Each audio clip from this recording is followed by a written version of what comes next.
Hello again, everybody. Steve Politi from the Star-Ledger, joined, of course, by Tom Luicci, the Rutgers beat writer. And we're here today to preview the Rutgers-Navy game. But first, I think you owe me a little something here after North Carolina's victory. I do have the tomatoes, Steve. Yeah. There's no props, as you may see this week, because when you're 0-2, it's all business. Yeah, absolutely. I think you can't fool around anymore. When you're 0-2, you've lost the first two at home, and you lose to a basketball school on top of that. Oh, exactly. It's all business now from here on in until they get squared away. It never ends. We have to buckle up. I tell you what, they better be 2-2 coming out of these next two games. Right. All right. Well, let's talk about Navy. Obviously, this is the team that they've beaten 4 straight years. This is the team that they couldn't beat just a few years ago, but they've turned it around now, and I think they have the athletes that will beat Navy. I mean, do you agree that they win this game and get back on the winning track here? I think they do. Because they seem to have solved Navy the past couple of years. I think it's 6 of past 7 Rutgers has beaten Navy. And then you go back 2 years ago, they had the great effort down there where they shut out Navy, which is hard to do. Whether or not they knocked out the quarterback or not, it's still a difficult feat when you shut out Navy. And last year, I thought, whatever the score was, it was a 17-point differential.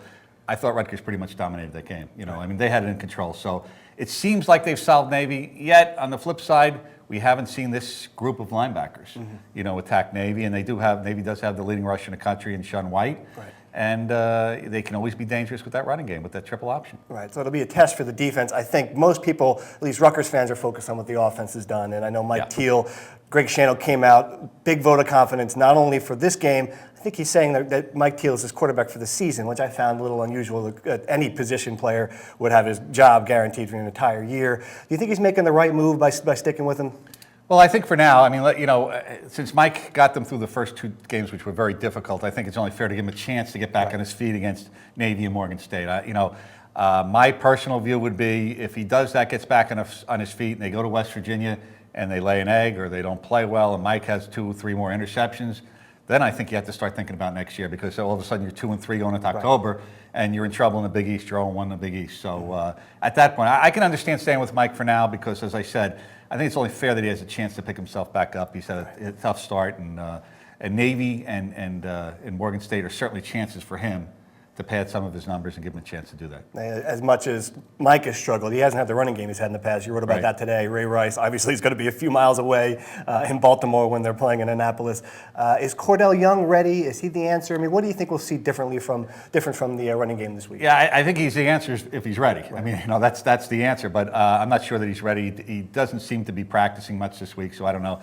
I think we'll see more of Jordan Brooks, which I'm kind of eager to see, because we've watched him in practice. He's 6'1", 240.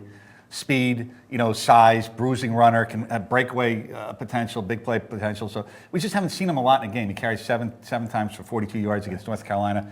I'd like to see him from start to finish and see what he can do with a serious workload. How do you like the way Schiano's handled this? I mean, he's been in these situations before where the team's been losing, and he knows how to handle a losing team almost as a winning team. How do you like the way what he's been saying, how he's been treating the team? I mean, how would you grade how he's doing this? I think that's fine. I find what's interesting, and you bring this up, is after they lost to North Carolina in his Monday press conference, he was almost defiant about not giving up about this team.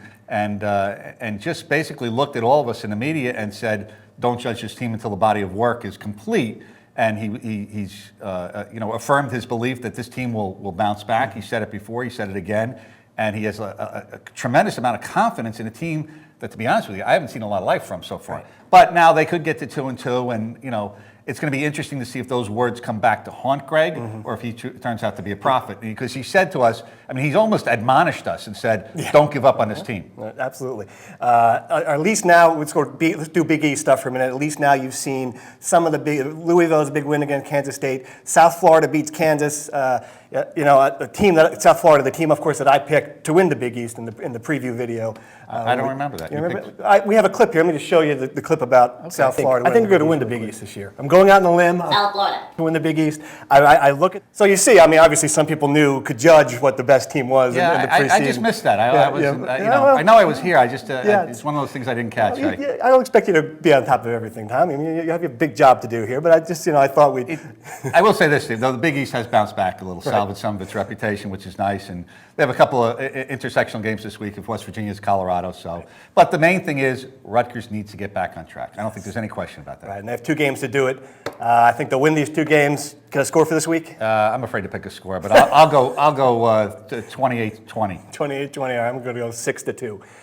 Signing off this week, Steve Politi, Tom Luicci. Thanks for watching. 6-4 was the score. 6-4, yeah. Well, 6-4, even better.